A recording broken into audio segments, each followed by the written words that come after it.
Most of the people who come to the Hanley Centre are people who recognise that they were born on an emotional battlefield. Now, an emotional battlefield is something like a military battlefield. If you're on a military battlefield, even though the battle may not be raging right now, you're wondering where is it going to break out next. Will it be up there, down there, sideways? Where is it going to be? And you're building up emotional defence systems to help you to cope with that. So people who are coming here, they have, I often think, a civil war raging within themselves. But they focus on another person in the family who might be causing problems, like, for example, the drinker in the family. And they think to themselves, if we could sort out that person's drinking, we wouldn't have a problem. When in reality, they might well sort out that person's problem and they still have a problem themselves.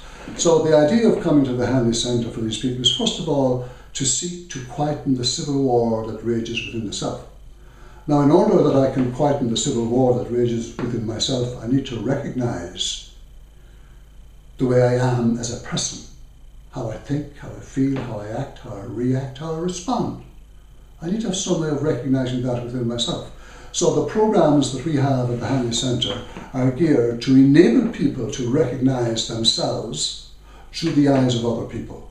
It's done in a non-judgmental way, it's done with care and with concern for the person.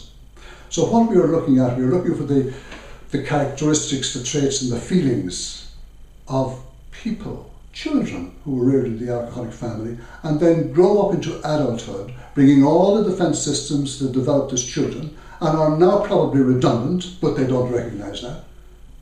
So here they are able to discover what is redundant and what new defence systems they might need. Generally speaking, they don't need them. But in any event, the whole idea is to focus on themselves and how they feel. At the Hanley Centre, we are concerned with how you feel about everything, and we don't care too much about what you think about anything. We're not here about your thinking processes, we're here to help you with your feeling processes. In other words, the emotional person. John, tell me, how would somebody actually recognise that they needed to go to the Hanley Centre? Would they actually recognise that they had an issue, or would they always think the problem was somebody else? Speaking, they always feed it to somebody else, and if they try for years to sort out the other person and they fail, and when they fail, then they start looking at themselves and they think they're bad people or they're some way wired wrongly, simply because they tried for years to change the other person and they fail. And they're forced, in a sense, to come to somewhere like the Hanley Centre to talk to somebody. Now, one of the problems around alcohol especially is that people make moral judgments about what it's all about.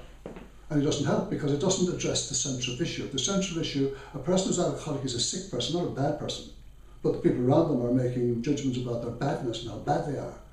When the question really is how sick they are. They also fail to recognise that they themselves, because they're living with a sick person, are acting inappropriately themselves and don't recognise that.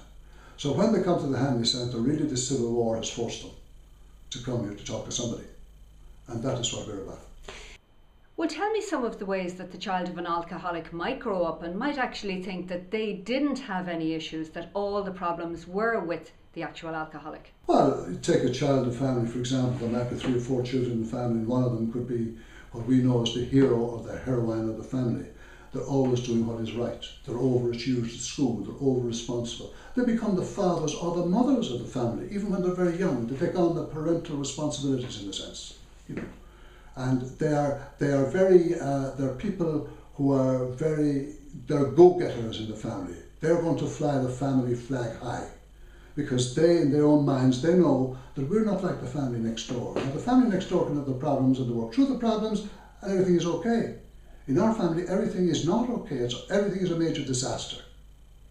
And this person then grows up into their adulthood, bringing all these negative emotions with them. And then they start acting out these emotions. For example, they want to control and manipulate people, because that's what they were doing as children. They were trying to control and manipulate the situation, and now they grow into their adulthood, and they're doing this kind of thing, and it works against them now, particularly with the spouses or with their own families and that kind of stuff. So that is one example of how the person would have a negative reaction as an adult. Any other? And then there's the second. There's another one that there's the lost child. There's a child in the family who grows up into teenagehood. They rub nobody up the wrong way. They make all the right noises, please everybody, keep mammy smiling, daddy smiling. If mammy's smiling and daddy's smiling, and if everybody's smiling, we're a happy family. But of course, that's not the way life is. People don't smile, you know, and people can get upset and angry about things. But this child personalises everything. Everything is personalised. So, well, I must be at fault because of this. So this child grows up to be, as an adult, they grow up to be very frightened, very scared. According to American statistics, many of these people end their own lives before they're 40 years of age because they don't know how to be happy within themselves. They're always looking to keep the world happy. And of course the world can't be kept happy, but they try to do this and they fail. And then when they fail, they feel worthless. And so quite often they opt out of society.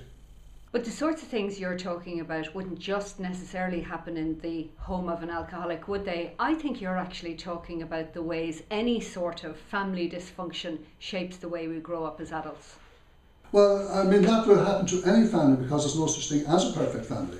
If you hear of somebody who comes from a perfect family, that's a major dysfunction, given that we're all human beings and we all have our downsides. That's the reality of life. You know. But yes, most families will have that kind of thing going on for them. But at the Hanley Centre, because we generally speaking deal with alcohol-related problems, obviously the people coming to us would be coming with that kind of message in their own minds. I've got somebody in the family who's got a drink problem or a drug problem or whatever.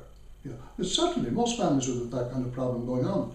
And the idea would be, or could be, that they would come here, and if they came here, we would be happy to deal with them, except, if a person comes with a marriage problem, per se, we are not here to counsel people with marriage problems. If the person comes here with a drink problem and a marriage problem as a result of the drink problem, then we will deal with that. But we wouldn't deal with the marriage problem on its own here, because there are too many other agencies around to deal with that anyway. John, talk to me about the difference in a person between before they come to the Hanley Centre and after they come to the Hanley Centre. In what ways might they think, feel and behave differently after being here? When a person has spent some time at the Hanley Centre, they become happy, joyous and free. Now that may be a fairly hackneyed phrase, but that phrase was used to me a couple of weeks ago. I had a woman coming here, and she'd only come here 2 months, and she said, I'm 45 years of age. I was born 2 weeks ago when I came here.